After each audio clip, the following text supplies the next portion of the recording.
Надлежните лоцираат 6 критични точки во Тетово кои по секој обилен дожд се поплавуваат.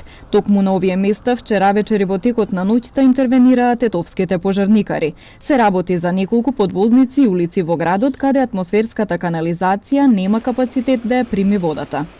Канализацијата не е доволна за да ги собере сите води што доаѓаат од по високите места што се и се собираат на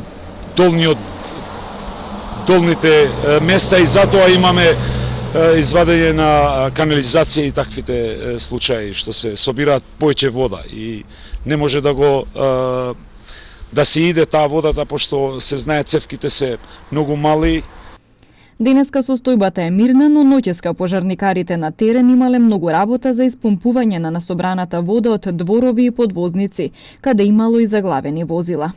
Имаше некои улици што се биле поплавени, имаше патови блокирани, како беше патов Тетово-Фалише, и некои други такви патови што биле блокирани и имаше поплавени куќи.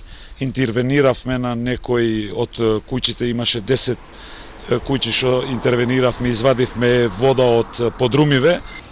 Од општина Тетово информираат дека се врши чистење на шахтите, а преку кризниот штаб ќе побараат санација и покривање на евентуалните штети, додека за долгорочно решение на проблемот изработен е проект.